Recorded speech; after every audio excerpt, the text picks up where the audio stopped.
Boa noite, meu povo! Sejam todos bem-vindos, seja bem-vinda, Juliana, Daniel, obrigado pela presença, Valéria, Tati, Wellington, Patrícia, Priscila, vamos ver quem mais que tá aqui, Genildo, obrigado pela presença, eu espero que todos estejam tendo aí um ótimo final de semana, para que a gente aí possa estar discutindo, refletindo sobre um tema tão importante, para que possamos começar a semana, né, minha gente? Começar a semana de uma forma saudável, de uma forma consciente e bastante mobilizado e sensibilizado quanto à saúde mental e emocional. Então sejam todos bem-vindos, obrigado pela presença, né, de vocês todos aí. Meu Deus, gente, o que eu fiz aqui? Deixa eu ver aqui. Fui mexer aqui, gente, e olha que tragédia. Vocês viram, né? Nada como a tecnologia. Olha, minha gente, eu vou dizer um negócio. A tecnologia ainda pra mim é um caos. Eu vou mexer, ainda bem que vocês viram foi meu travesseiro, né, minha gente? Daniela, seja bem-vinda, obrigado pela presença. Fernando, obrigado pela presença. Bom, minha gente, ficam muito à vontade para que vocês possam aí tá mandando as perguntas de vocês, as dúvidas de vocês, para que a gente possa estar discutindo, possa estar refletindo realmente sobre um tema que é socorro mesmo, Tati. Leandro, seja bem-vindo. Para que a gente possa realmente discutir. Ô, gente, quando eu começo a rir, vira trágico, eu não consigo parar. Mas vamos lá, minha gente, tá? Vamos lá na situação. Qual o tema de hoje? A dependência diante do abandono e da rejeição. Viviane, seja bem-vinda. E por que eu achei interessante esse tema, gente? Porque a gente tá vendo muito essa questão da dependência nesse período de isolamento aumentar ou até mesmo desencadear comportamentos da dependência, não que eu esteja diagnosticado com a dependência, mas alguns pontos importantes para que a gente possa estar refletindo, né, sobre a própria dinâmica desse comportamento aí, dessa patologia tão grave, porém, ainda assim nos dias de hoje tão discriminada, ainda nos dias de hoje com tanto preconceito de se falar, de se tratar e de se olhar, né? Então a gente vai ver que algumas dinâmicas, como a rejeição e o abandono, ela tem uma contribuição muito grande quando a gente fala aí desse anestésico que todo mundo, né? Muitos aqui sabem, a minha abordagem de segmento é análise psicodramática, que a gente tem como base da dependência o vínculo compensatório. Então a gente vai ver a dependência como o quê? Como um vínculo que vai aqui compensar algo de base, né? Então ele vai encobrir, ele vai anestesiar algo que realmente tá de base, e é para esses pontos, essas questões que nós precisamos olhar, tá? Então eu vou começar, minha gente, estão me ouvindo bem? Estão me vendo bem? Posso continuar? Posso dar seguimento? Vão me falando aí, para que eu possa realmente dar início.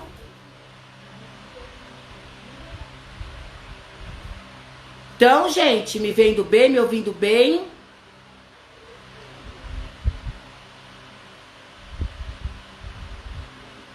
Tá? Ótimo, então. Obrigada aí pelo feedback. Bom, vamos começar, gente, entender. O Wellington, obrigado. Eu não sei se eu te falei boa noite, Wellington, mas boa noite, Wellington aí. Mariângela, obrigado pela presença. Então, vamos começar, minha gente.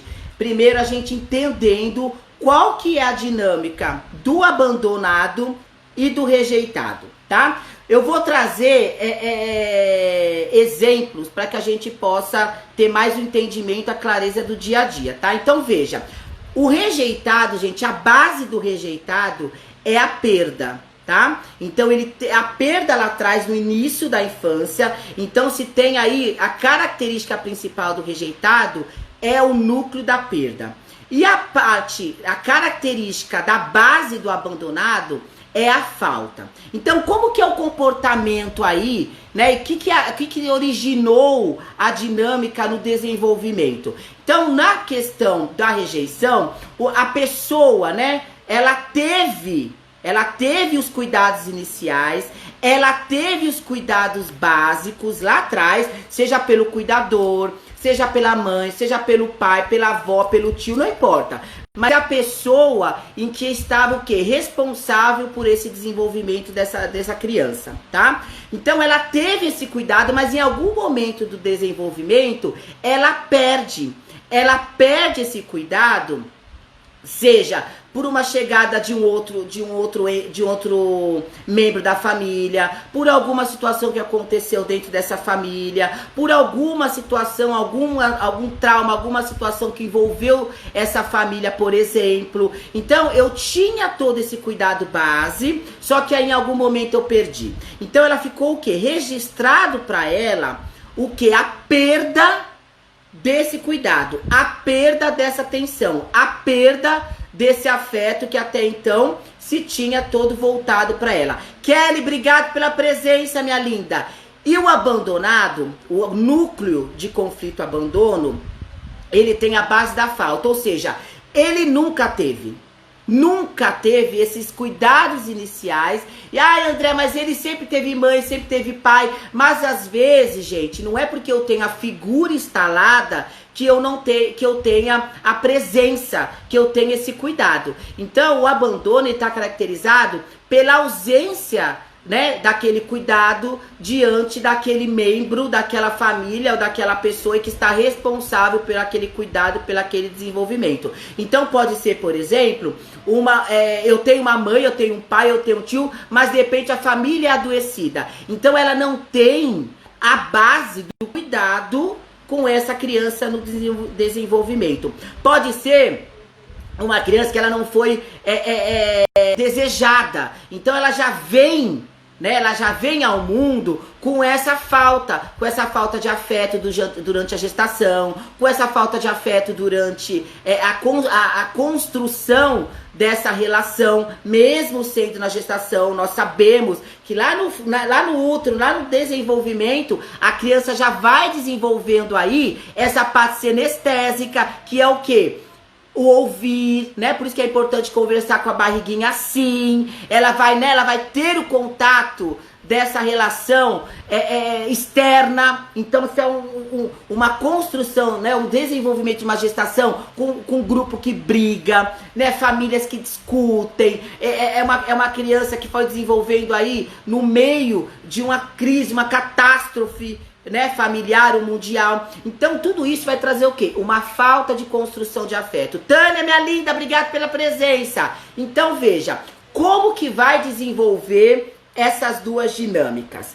O rejeitado, ele vai desenvolver sempre o medo, o desespero daquele sabor, né, amargo da perda.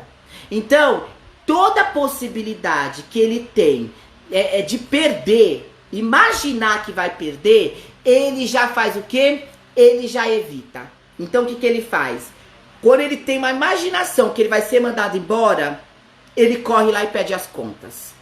Quando ele imagina, quando ele tem indício que o cônjuge lá, o namorado, a namorada, vai terminar com ele ou com ela, eu vou lá e termino antes.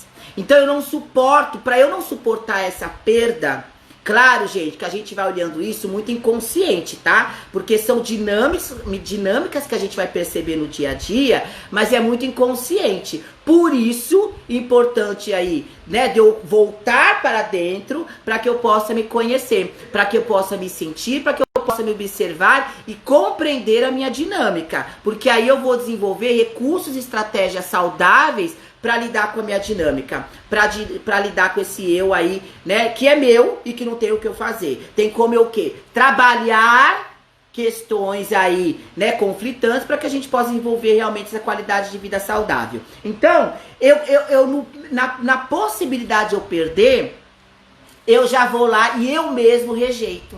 Eu mesmo boto pra correr. Eu mesmo vou lá e peço minha demissão. Eu mesmo vou lá e me afasto. Então, eu fico na dinâmica da testagem. Então, gente, o rejeitado é aquela pessoa em que a todo momento testa o afeto do outro comigo. A todo momento eu vou lá e provoco, né, para que eu possa ter avaliação daquele afeto comigo. Seja um afeto amoroso ou seja um afeto, por exemplo, na questão profissional, para ver se as pessoas me valorizam, né, se as pessoas realmente que elas falam é real. Então, por exemplo, são pessoas que a gente marca 5 horas, por exemplo. Marcamos 5 horas. E eu vou sair de casa. E aí, gente, quando eu saio de casa, eu começo a ligar pro grupo. Ou se é um grupo do WhatsApp, eu começo a mandar mensagem. Gente, Antônio, obrigado pela presença. E aí, o que acontece? Eu começo a mandar mensagem. Gente, tô saindo de casa, viu? Então, eu já vou avisando o outro que eu estou a caminho. Pra quê? Pra que o outro possa se movimentar, tá? Para que todo mundo possa chegar e eu chegar lá e tá todo mundo. Porque se eu chego no local e não tem ninguém, já automaticamente é acionado o sabor da perda. É acionado aquele sabor da rejeição. E normalmente o rejeitado adoecido, ele não dá conta. Ele não vai dar conta, gente. Então o que acontece? Eu fico avisando, gente, já tô no meio do caminho. Olha, gente, tô chegando. E eu fico mandando informações. Onde vocês estão? Estão chegando, gente? Tá indo? Olha, falta 2 minutos pra eu chegar. Então eu fico monitorando a todo momento pra eu não ter esse sabor, tá? E aí eu chego lá, as pessoas estão lá, muito bem, obrigado. Mas se eu não chego, o nível de tolerância, gente, é muito baixo. O nível de limiar de tolerância pro rejeitado é muito sofrido. É muito baixo. E aí o que acontece? Oi, Hamilton, obrigado pela presença. Então, gera um nível de angústia desesperador. Então a Tati colocou aqui, fica pedindo para não ser rejeitado, por isso avisa, né? Sim, o meu medo é tão grande de eu ser rejeitado, de eu ter o sabor da perda, que não é direto, mas eu fico na entrelinhas tentando e evitando, né? Que eu passe por esse sabor. Só que se eu imagino que isso vai acontecer, eu faço antes. Então, por exemplo, essa mesma pessoa aí, então eu fui avisando, fui aí pegando as informações, fui dando informações pra pessoa que eu tava chegando, aí eu chego lá. A pessoa não chegou. E aí a minha tolerância é de 5 minutos, por exemplo. E aí chega em 5 minutos, a pessoa chega atrasada. 5 minutos, gente. Apenas 5 minutos. Eu, como rejeitado, eu não quero saber o porquê você se atrasou. Eu não avalio se bateu o carro, se tá trânsito, se aconteceu alguma coisa. Ou seja, eu não enxergo o outro. Eu não enxergo aquele outro que está na minha frente. Eu só vou ficar vinculado ao que vai borbulhando, que é esse medo, esse desespero, essa tensão, essa angústia, esse conflito do dessabor, né, daquele sabor amargo do abandono não, da rejeição e da perda. Então, quando você chega a 5 minutos, a confusão tá armada. Então você chega, eu já vou o quê? Eu já grito, eu já brigo, eu já ofendo, eu já fecho a cara. Muitas vezes, eu até vou no compromisso que nós tínhamos marcado. Mas, durante um período, vai ser o quê? Um dessabor. Por quê? Porque eu quero que o outro sinta o que eu estou sentindo. Eu quero que o outro sofra, que o outro sinta essa angústia de que eu estou sentindo. Então eu fecho a cara, até no cinema eu vou, mas eu fecho a cara e o outro fica falando. Não fica assim, puxa vida, eu só atrasei, né? N argumentos eu vou dando, mas que eu não tô ouvindo. Aconteceu um problema lá em casa, eu não pergunto, mas qual o problema foi? Aconteceu uma situação, só que eu aqui, como cheguei atrasado, fico tão acuado, tão oprimido, que eu chego a não falar. Eu também fico na minha esquiva. E aí a gente até vai no cinema, mas com a cara fechada, emburrado, e aí eu vou depois aliviando, porque essa dor, esse sofrimento, ele vai diluindo. Quando termina o cinema, eu já tô mais confortável. Aí eu vou lá, a gente começa a conversar de novo, e aí eu falo, puxa vida, o que aconteceu pra você atrasar? Aí você vira e fala, por exemplo, é que bateram no carro. É porque eu fui assaltado. É por causa que aconteceu um problema em casa. Aí eu, como rejeitado, eu fico mal. E aí eu pego e tento inverter. Nossa, mas por que você não me falou então? Por que você não foi me avisando? E aí, obviamente, como que eu vou avisando se na verdade você já vem com a pedra? Né? Já vem atirando pedra, já não deixa eu falar. Esse é uma forma da reação do rejeitado. Outra forma, minha gente, é aquela pessoa em que ela não suporta e o limiar é muito baixo. Então eu chego lá, você não tá, eu vou embora. Tranquilamente, eu vou embora. E aí, você chega lá, não tô. Aí você começa a me ligar. E aí, o que eu faço? Não atendo. Eu não atendo. Por quê? Porque aí, eu não fui rejeitado. Porque como eu fui embora, não sou eu que tô sendo rejeitado. É você. Você que se atrasou. Então, é você que tá sendo rejeitado. Então, o sabor pra mim não fica amargo. Tá? Aí eu fico mais com a atuação de birra, com a atuação de mimado. Marileise, obrigado pela presença. Cida, minha linda, obrigado pela presença. E aí, o que eu pego? Eu não atendo. Vou atender depois de um tempo só. Só depois de um tempo. Então tem essas duas reações que pode acontecer diante do rejeitado, tá? Como que é a dinâmica do abandonado? O abandonado, como eu falei, a base dele é a falta. Então, para ele, qualquer migalhinha tá válida.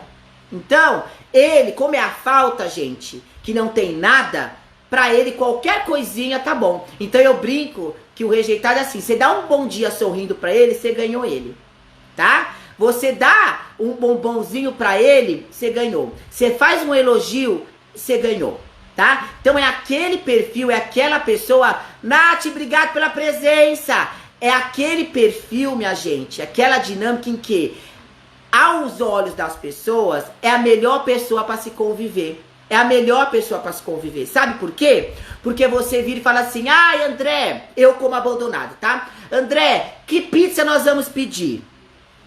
E aí, você vira e fala, ai, gente, pode pedir qualquer uma, eu como tudo. Por exemplo, só que eu não como, por exemplo, eu como, tá, gente? Porque a gente tem que ver realmente uma pessoa que tem uma facilidade gastronômica, que come realmente qualquer prato, qualquer gastronomia, qualquer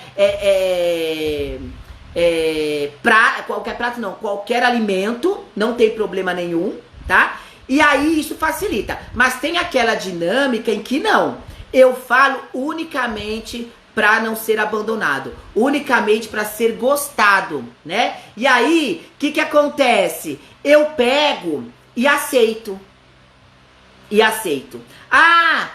Que pizza você de pizza, né, Tati? De pizza, porque, gente, eu não como maionese, eu não como ketchup, eu não como mostarda, eu não como molhos, né? Molho de tomate, sim. Mas alguns molhos que vai, esses ingredientes, eu não como. Então, eu vou no McDonald's, eu peço pra tirar o molho, né? Então, quando a gente vai pedir alguma coisa, por exemplo, né, Tati? Quando a gente ia no restaurante japonês, eu pedia pra tirar o tare, né? O Philadelphia, eu pedia pra tirar, né? Agora, por quê? Porque eu não gostava, né? Eu não gostava. Então eu peço pra tirar. Diferente do abandonado, que ele fala, não, pode vir. E mesmo que eu não goste, eu como.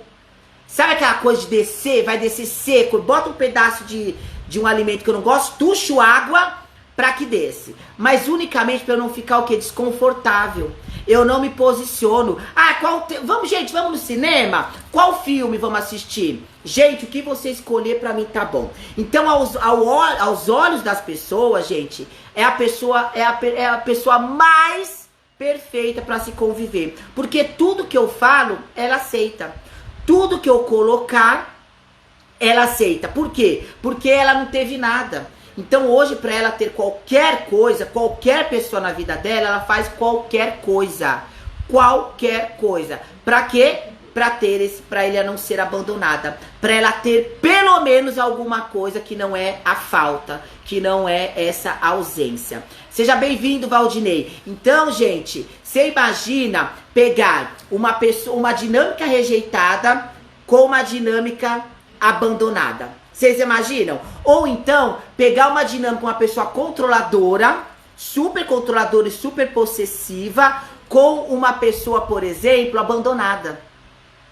Essa aqui vai dominar. E aí, quando a gente fala dos relacionamentos adoecidos, né? É isso que a gente encontra. Um vai suprir o outro. E isso que a gente não consegue entender. Violência doméstica é isso. A gente não consegue entender isso. Porque normalmente a gente fala, gente, como que a pessoa se submete a isso? E não dá pra gente julgar, minha gente. Por quê? Porque existe um abusador, existe um abusado. E aí encaixa, né? Vai encaixar, mas apenas porque tem um nível de adoecimento. É por isso. Por isso que vai acontecer isso, né? Eu tenho um controlador, um possessivo, que pega uma pessoa abandonada, que ela faz qualquer coisa para ter atenção, pronto, encaixou, né? Eu pego aquela pessoa rejeitada, que ela testa o amor do outro a todo momento, a todo momento, a todo momento, a todo momento, a todo momento, a todo momento, a todo momento, e aí eu pego uma pessoa abandonada. O que acontece? Preenche também. Então veja, os vínculos conjugais, gente, eu preciso olhar para isso. Por quê? Seja bem-vindo, Rui, obrigado pela presença.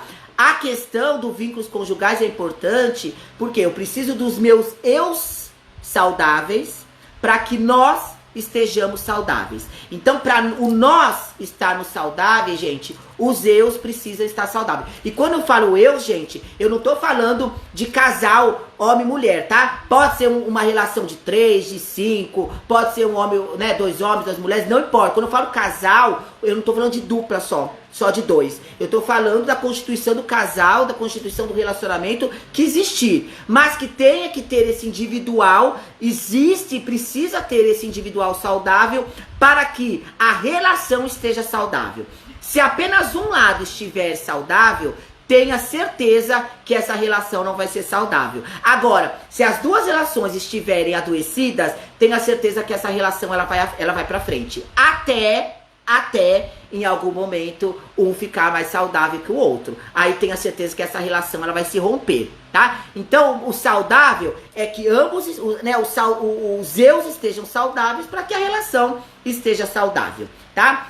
Gente, tranquilo até aqui?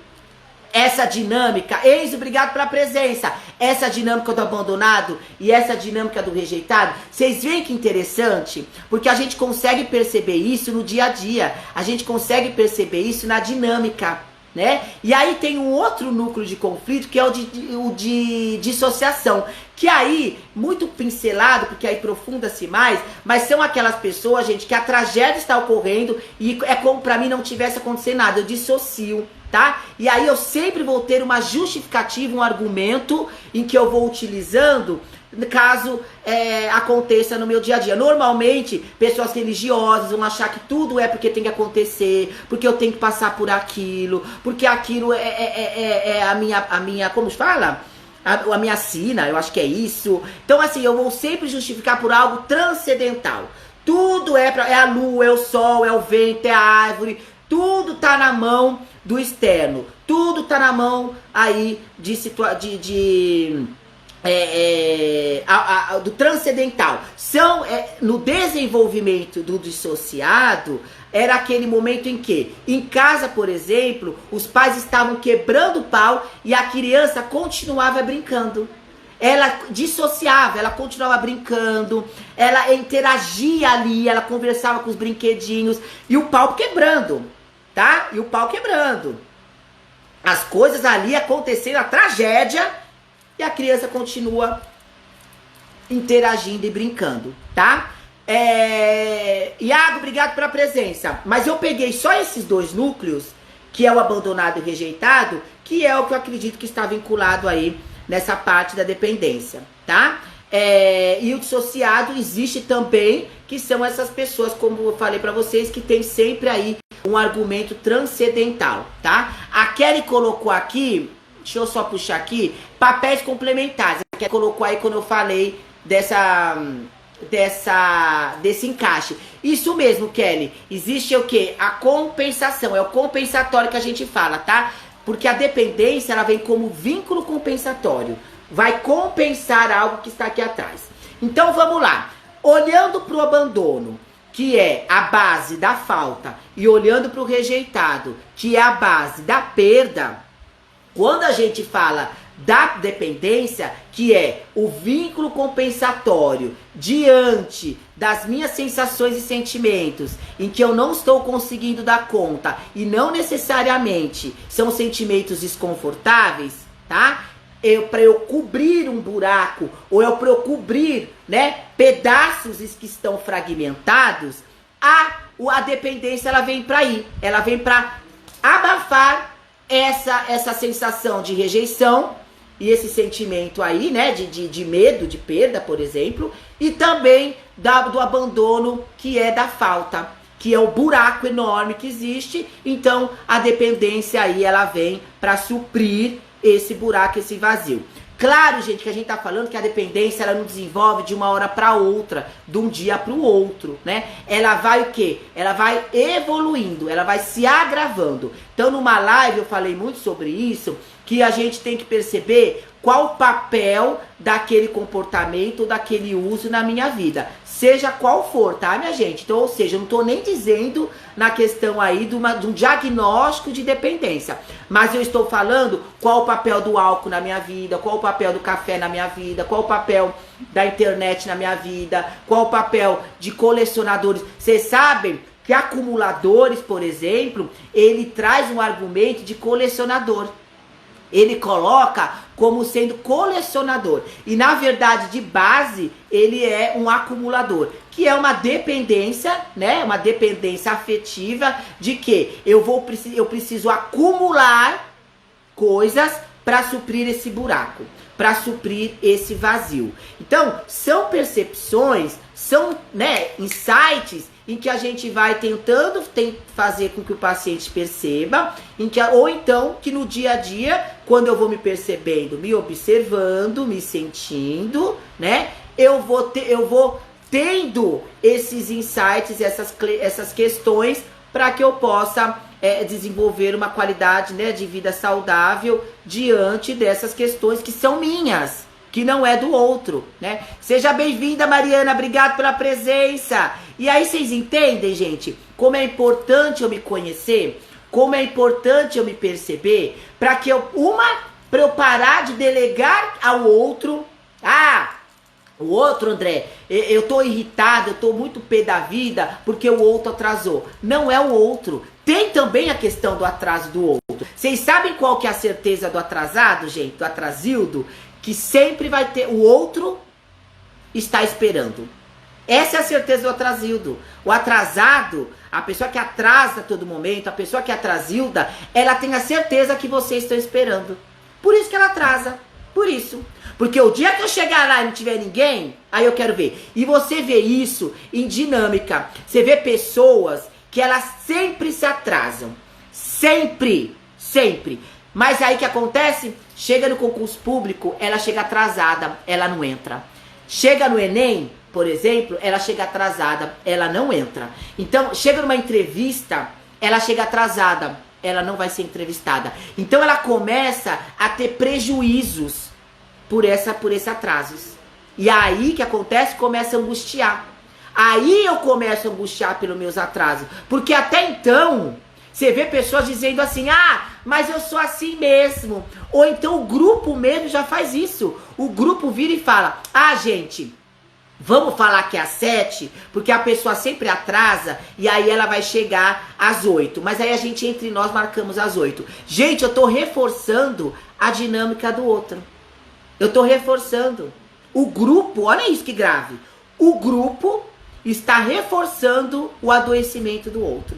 Lembra que eu já falei numa live? A mobilização da angústia, ela é necessária para o processo de amadurecimento e para o processo de maturação.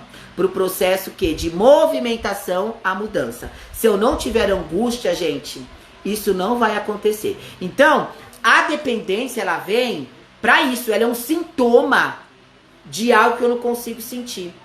de algo que é desconfortável, essa sensação e sentimento. Então eu entro com essa dinâmica, eu entro com esse comportamento aí da dependência, ou do uso abusivo, ou do comportamento prejudicial, né? Ou riscos decorrentes aí dessa patologia tão grave, em que vai o quê? Anestesiando essa parte rejeitada e essa parte abandonada. Deixa eu ver aqui quem entrou. Fabiana, obrigado pela presença, minha linda. Vão me falando aí quem vai entrando, viu, gente? Coloca o nome pra eu saber aí de onde é. O Wellington colocou assim: André, os psicopatas corporativos podem estar em um destes dois grupos, abandonado ou rejeitado? Pode. Todo mundo, gente, vai passar. Esse, como eu falei, o núcleo de conflito, ele tem como circular, tá? Ele vai ter como circular o núcleo de conflito. Ou seja, quanto mais saudável eu vou ficando, mais eu vou aprendendo a lidar com esses meus... Por isso que diz, núcleo de conflito. Quanto mais eu tiver familiarizado ao meu interno... Fabiana, outra Fabiana França, obrigado pela presença. Regina, minha linda, obrigado pela presença. Quanto mais eu estiver em contato, quanto mais eu tiver essa intimidade comigo, mais eu consigo manejar o núcleo de conflito. Porque eu digo, núcleo de conflito, ele circula, tá? Todo mundo tem, todo mundo vai ter, tá? Mesmo que seja, por exemplo, aquela... mas a pessoa que foi muito cuidada, muito super protegida, ela vai ter a falta do quê? A falta de recursos para ela ter autonomia. Tá? Ou ela, inicialmente, ela tinha autonomia, a criancinha tinha até uma certa autonomia, e depois ela foi bloqueada, depois ela perdeu. Ela vai ter um núcleo de rejeição, ou do dissociado também. Então, Wellington, pode circular. Os psicopatas, ele não tem o sentimento dessa questão, ele tá mais dissociado, ele tá mais no núcleo do dissociado, porque é a ausência do sentimento, é a ausência do afeto. Silvana, obrigado pela presença. O psicopata, na verdade, ele vem o quê? Com a dinâmica controladora e manipuladora, para o quê? Para conseguir alcançar o seu objetivo, conseguir alcançar ou ter aquele outro na minha vida. Então, ele vai utilizar de artifícios, tá? Então, o psicopata corporativo, por exemplo, ele vai o quê? Ele vai manipular, ele vai controlar toda a sua equipe, todo o seu departamento ou todo o seu grupo para que façam do jeito dele. Para que as coisas saiam exatamente do jeito dele. Só que ele não dá cara. Então, o outro, você vê que o outro vai fazendo por ele. Ele apenas joga ali, e aí você vê que as pessoas vão fazendo, sempre argumentando para elas que é o chefe que é o gestor que quer, mas isso não fica muito claro. Então, na verdade, eu, André, tenho o meu gestor, ele, por sua vez, é um psicopata corporativo, em que, pela dinâmica dele, mais controladora, manipuladora, ela me convence de que eu tenho que agir da forma que ele tá colocando, né? Eu vou lá, faço um furdunço nessa equipe, a equipe fica com raiva de mim, porque eu estou fazendo, e ele lá, o gestor, fica como bonzinho. Ou seja, o psicopata corporativo é aquele que faz um inferno na equipe, só que a cara dele, o nome dele, não é colocada à prova. Quem é colocado à prova são os seguidores, vamos colocar assim, são os seguidores dele. São seguidores, tá? Karen, obrigado pela presença. Wolf, obrigado pela presença. Obrigado, Wolf, um psiquiatra aí maravilhoso. Colega da Fernanda Piotto, maravilhosa psiquiatra, que daqui 2 semanas estarei fazendo uma live com ela, também sobre dependências e as dinâmicas das dependências, que vale muito a pena assistir, viu, minha gente? Já estou aqui adiantando para vocês. Então, isso que é importante, minha gente. Eu vou me conhecendo, então eu vou ficando menos vulnerável à mão do outro. Eu fico menos na mão do outro. Por isso a importância do autoconhecimento. Eu não sei se eu respondi pra você, Wellington, mas é isso. O psicopata corporativo é muito sutil, tá? É muito sutil. E a gente vê isso também, psicopata, gente, ao nosso redor, tá? Ao nosso lado. São aquelas pessoas em que ela vai jogando, são aquelas pessoas que não fala pra ninguém isso, viu, gente? Por favor, tá? Tô falando com você, mas não comenta com ninguém. Aí eu falo pro outro, olha, por favor, não fala com ninguém isso, tá? Por favor, fala. Aí você vai ver o grupo inteiro, tá? Porque não pode falar que foi o André que falou. Então eles estão jogando, né, entre eles, pra que não falem que foi o André, mas são 10 pessoas que o André falou pra não falar pra ninguém, então eles vão jogando o verde pra colher maduro, e aí começa a vir a verdade, ou começa a vir as coisas, os assuntos, e aí começa o quebra-pau, só que aí, eu sou tão manipulador e tão controlador, que olha o poder que ninguém solta que o André que falou. Porque se um soltar, gente, os outros 9 vai falar. Nossa, o André falou a mesma coisa pra mim. Wesley, obrigado pela presença. Elaine, obrigado pela presença. E aí, o que acontece? Psicopata corporativo, ou psicopata que a gente encontra aí no dia a dia, que diferente do que a gente acredita, o psicopata é aquele que mata, né, que vai picar todo mundo. Gente, isso aí é a minoria, viu? É a minoria. O que mais temos são os psicopatas corporativos que estão aos nossos redor, tá? Estão nas nossas casas, estão na nossa amizade, nossos grupos, e é perigoso. Por isso que eu preciso dessa sensibilidade. Pra o quê? O que eu sinto? Né? Qual que é essa sensação quando eu tô com o outro? Não que a gente vá ser, gente, pelo amor, hein? O arrogante e o se sentir superior, que eu sou o melhor de todo mundo, e o outro não é nada, hein? Para de palhaçada, hein? Você não é nada. Então pode parar. É apenas para eu ter um feeling. Apenas para isso, né? Então, essa questão de o grupo inteiro quebrou o pau e eu fico aqui no meu ladinho, aí todo mundo vem pedir conselho pra mim, então eu fico como bonzinho, o povo fica quebrado, né? Fica quebrada a amizade de todo mundo e eu fico como o amiguinho de todo mundo que estou ouvindo todo mundo.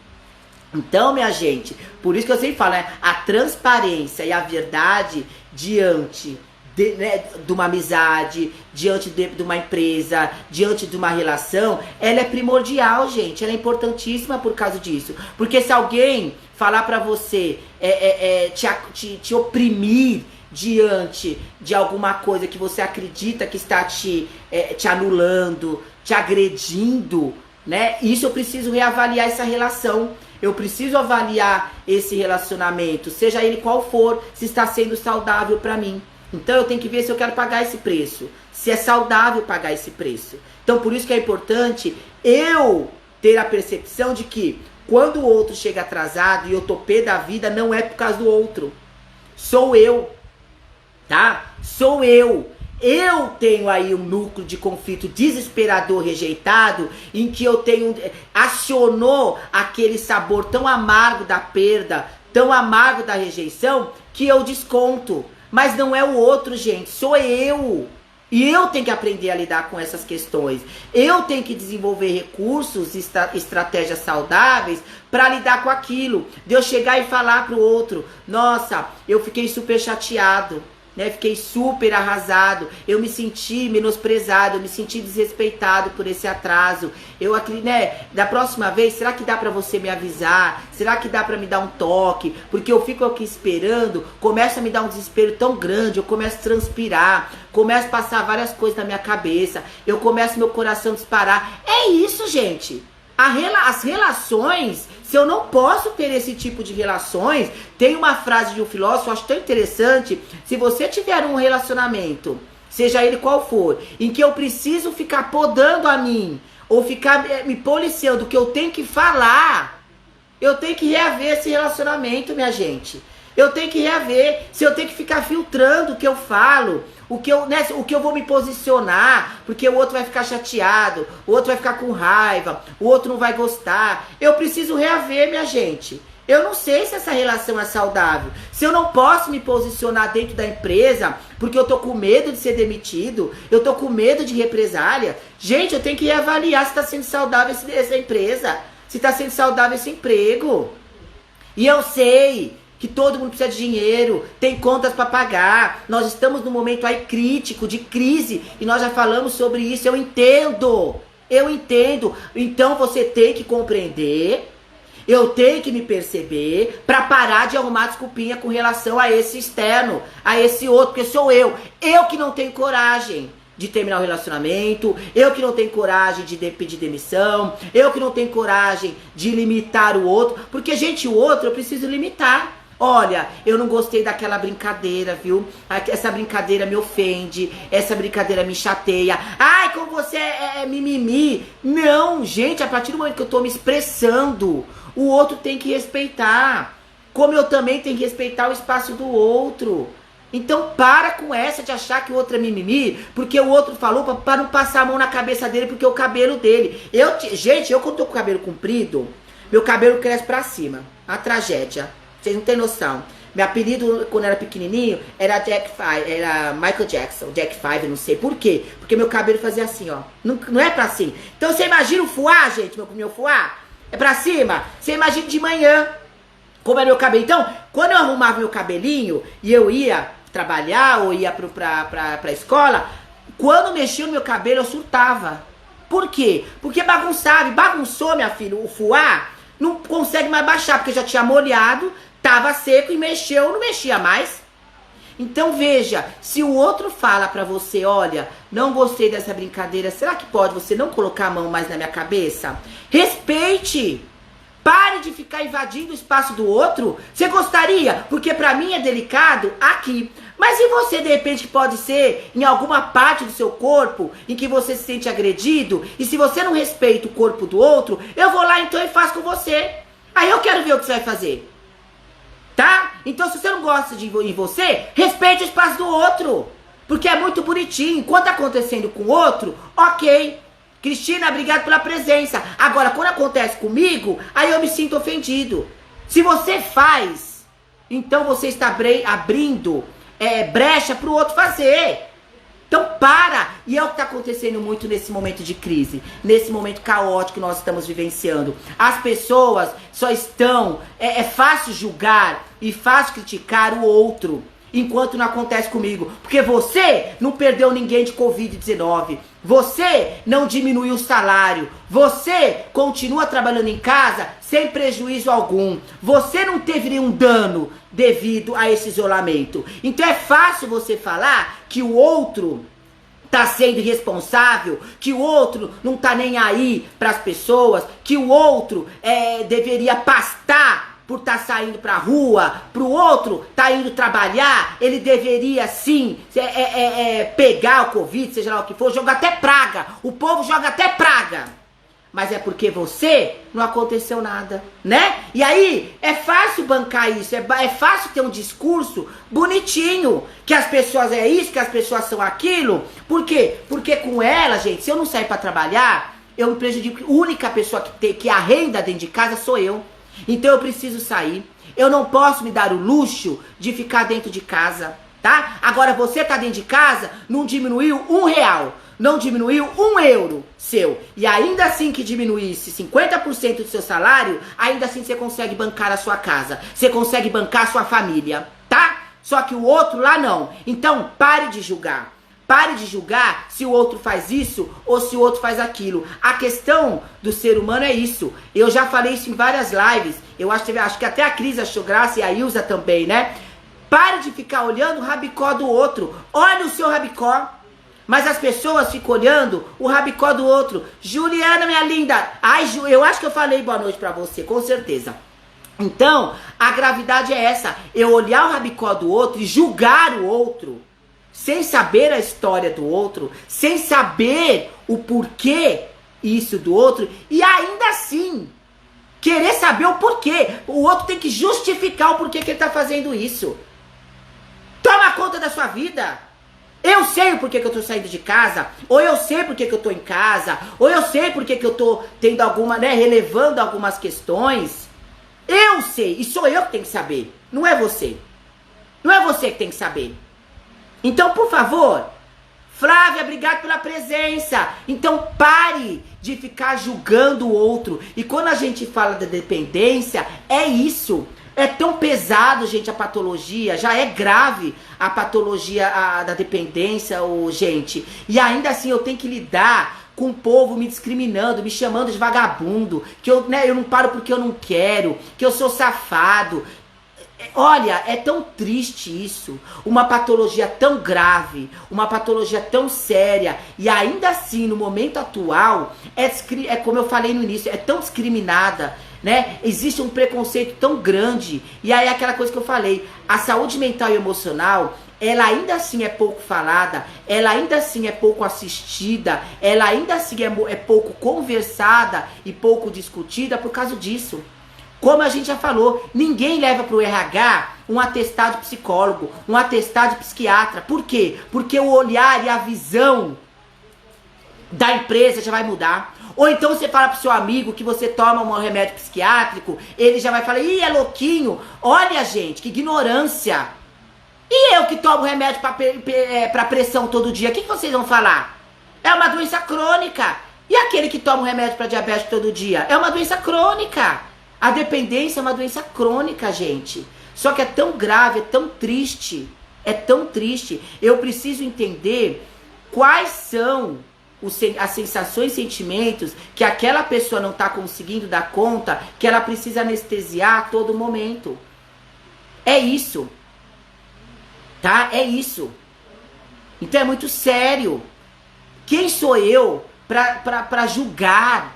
Quem sou eu para discriminar? E aí eu vou falar uma live, eu assisti uma live com o Eriton e com o Wesley, gente, um arraso sobre diversidade e inclusão. Vocês não têm noção. Olha, foi assim, uma coisa sensacional. E até eu falei pro Wellington, acho que eu vou fazer uma live sobre os aspectos psicológicos e emocionais diante da diversidade e da inclusão. Porque, gente, foi uma live de reflexões tão bacana, mas por outro lado, tão triste as constatações que a gente tem, tão pesada.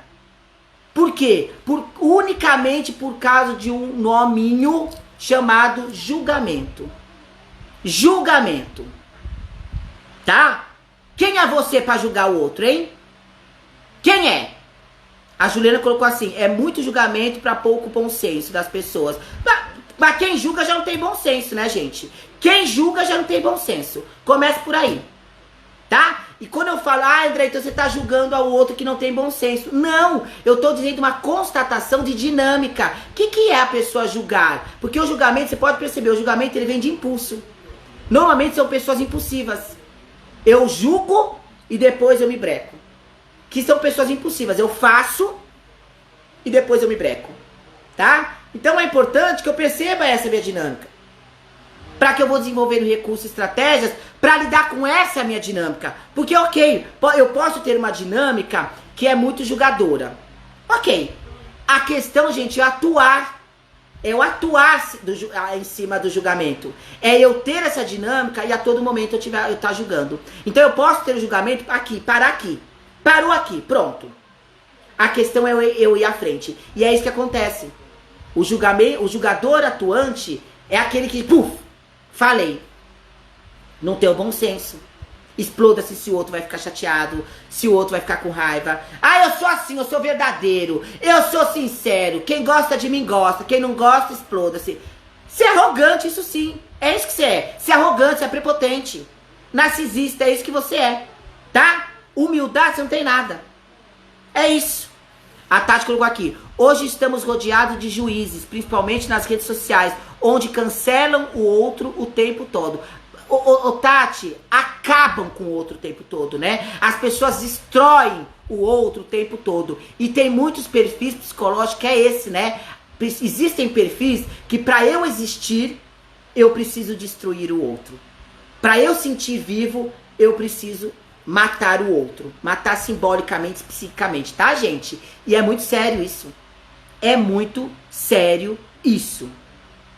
Tá, gente? Então, a dependência, né, sendo sintoma da rejeição e do abandono, e vocês viram como é uma dinâmica sofrida, tanto lá atrás quanto a dinâmica hoje, gente, o rejeitado é aquele que testa o seu amor a todo momento. Existe rejeitado que pede pra você dizer, você me ama? Você gosta de mim? Eu sou importante pra você? Eu sou um bom funcionário? Precisa desse feedback, dessa avaliação toda hora, a todo momento. É muito sofrido, gente. É muito angustiante. E eu vou lá e julgo. Nossa, que pessoa chata, hein? Que pessoa carente.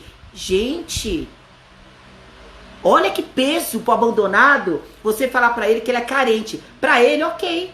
Porque ele aceita qualquer coisa, mas vai mexer no núcleo da falta. E pro rejeitado, se falar isso, vai mexer no núcleo, que ele vai achar que você tá dizendo isso pra ele, que ele é rejeitado, porque você você não gosta mais dele, você não quer mais ele na sua vida. Já vai acionar aquele desespero, aquele medo de perda. Então para de julgar, gente. Para! A Cristina colocou aqui, as pessoas confundem sinceridade com falta de bom senso. Sim!